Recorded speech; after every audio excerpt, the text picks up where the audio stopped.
Greetings, motorcycle enthusiasts. Today we're going to take apart a Honda CX500 carburetor.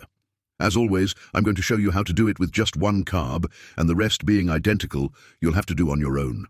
But first, let me show you which tools you're going to need. There'll be a number of Allen screws, so obviously you can need a set of Allen wrenches. We'll need a long M5 screw, a number 2 G's head screwdriver, and a number of regular screwdrivers of varying sizes. A small metal hook fashioned out of a paper clip. A 7mm wrench. A thin little spike and a powerful little flashlight. Take a look at the video description after you watch the video to find more information and also repair kits for that particular carburetor. And one more thing, people often ask if Carb King is making money from this. Well, not enough to get rich and live like Elon Musk, but we do make a little something when you order the repair kits and other odds and ends by using our links. That lets us keep producing these important and helpful videos and maybe grow a little. We don't mean to brag, but these are top-notch companies selling top-quality products, not some crab made in some shady sweatshop. So use the links and help us keep this all going so we can all ride our beloved bikes for years to come. Let's get started with the float ball. We don't have to take off any kind of choke because on these older models, the show consists of a series of flaps within the carb itself. The float bowl is fastened down with 3 G's head screws, and we're going to loosen and remove them. Once the screws have been taken out, then the float bowl can be carefully removed. And this is what the cover looks like. And as you can see, it's going to need a new gasket, which we're going to do in the video where I reassemble the carb. I'm going to take the float out with this little spike. The float is attached with this little pin right here, which you could easily push out from here. I'm going to grab it right here and pull it on out. Hold onto the float so it doesn't just fall out. It should be pretty easy. And this is what it should look like. I'm going to lift the float out. The float needle valve is attached to the float by way of this little metal bracket from which you can pull it off. There are 2 versions here. There are some needle valves without that bracket that are just pushed in instead. There's nothing wrong with that. It's just one of 2 versions. Let's continue with the jets and the rubber plug, which has to be removed first. The covers the idle jet, which can't be removed on this particular model if this rubber plug has shriveled up too much and doesn't provide a good seal. Then you have to replace it. Otherwise, the bike's not going to run right. There's a link in the video description where you can get one. But take a look at the video description anyway, because we always provide some extra tips and tricks which may be useful. We're going to start by taking apart the secondary main jet, which sits here in the jet holder. We're just going to loosen it for now, and then loosen the jet holder with a 7mm wrench and screw it on out. I'm going to leave the main jet in the holder, so that I'm not going to mix them up. Of course, they're easy to tell apart, but that way I don't have to think about whether I grab the right one or not. So here's the secondary main jet in the jet holder, which I'm going to put aside for now. And right here, we've got the primary main jet, which looks like this.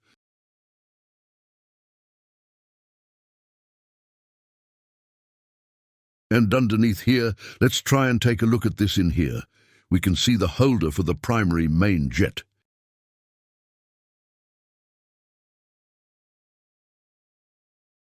It has to be removed as well. It also has a little slit enabling you to remove it with a screwdriver.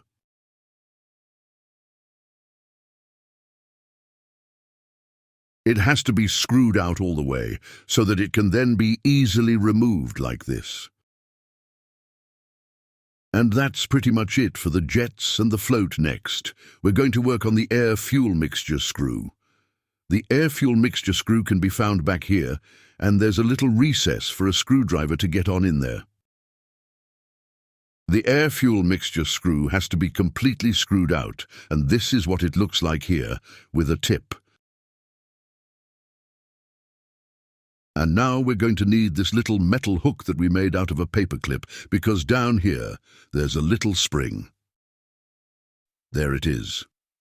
In front that little spring, there's a little steel washer and an O-ring, which looks like this.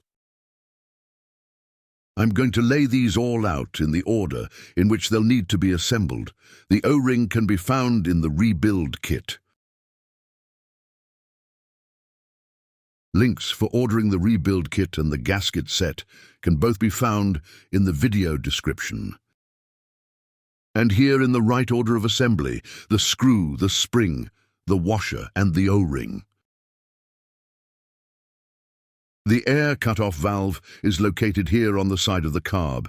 It's this small round cover fastened with two GI's head screws. And if you're thinking that, well, he just chose the easy side. Then you'd be right, because the other carb has an air cut-off valve that's not so easy to undo.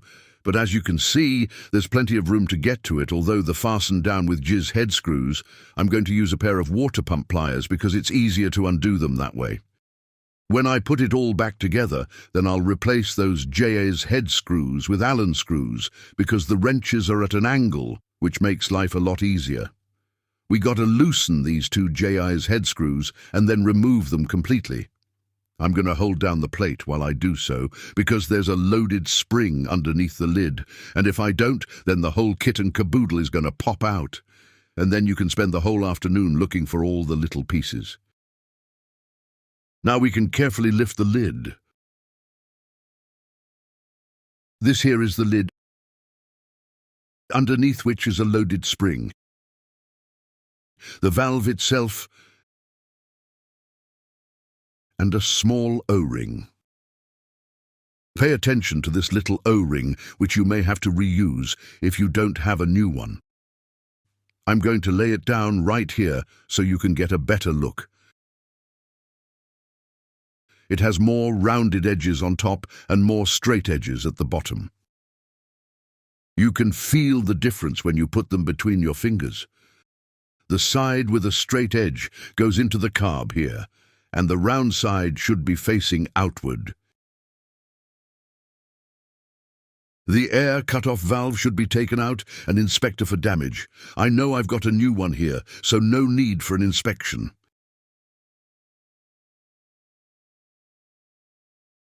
It didn't go in just right. Let me try it again. So what exactly is the air cut-off valve for its job is to cut off this little air passage. When you suddenly throttle down from high RPMs and the throttle valves close, then this little membrane will push out against the loaded spring and close the air passage inside of the carb. That way the mixture is enriched with fuel because less air is going in, which prevents the loud popping sound from the exhaust when suddenly letting off the throttle. The air cut-off valve has been taken apart, and now we'll continue with the vacuum chamber. Now the vacuum chamber cover has been fastened down with these two screws. The original version has two GI's head screws. These two screws have got to come out as well, and for that I need to hold down the cover, because there's also a loaded spring behind it. The lid is pulled off on the top, like so, and this is what it's going to look like. Once it's had an ultrasonic cleaning, you can then polish it as well, so it'll look all nice and fancy. It's best to keep the sliders and the lids from each side separate. Don't just throw the sliders and the covers from both sides willy-nilly into the ultrasonic bath. Keep in mind which cover goes with which slider, and don't mix them up, because they're slightly worn on each other and as such will fit back together well. You can just take out the spring and pull the slide straight up and out. Now in here we've got a small nylon stopper which is real flat and hard to grab with a set of pliers.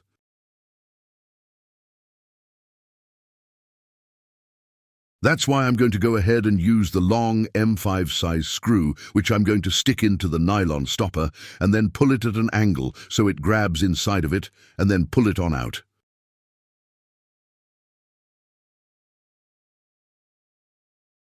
And here you can see a little O-ring attached to it. And when you look in here, you can see a little piece with a little recess for a screwdriver. Go ahead and screw that one out.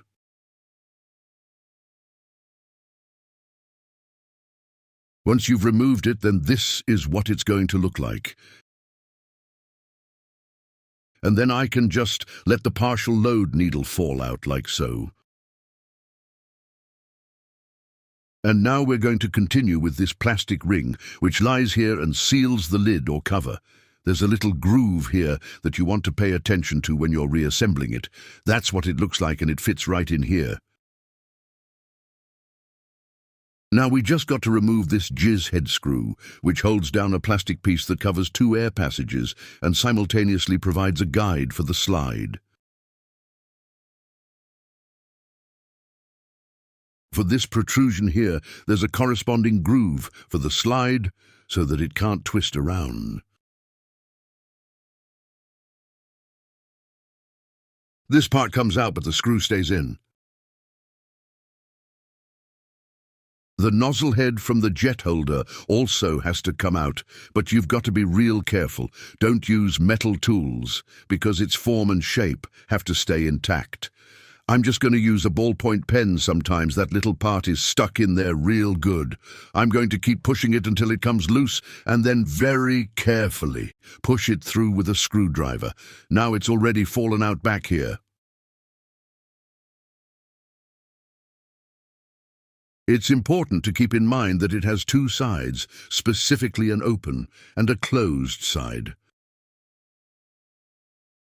The partial load needle actually goes into the open side, which is the part I pushed on, which is why you shouldn't push it out with a screwdriver, lest you damage the nozzle head. And we all know what happens if that happens. All right, now it's all been disassembled, and it's off for a thorough ultrasonic cleaning, and that's it. Thank you for watching, and I hope this video was helpful and perhaps even a little entertaining. If you like what you saw, then leave a like and feel free to ask any questions or leave a comment. It'd be awesome if you want to subscribe, but I'm not going to give you a 3-minute speech about it. You know what to do if you liked it. And with that, we bid you farewell until we see you in the next video, all right? Later, Gators.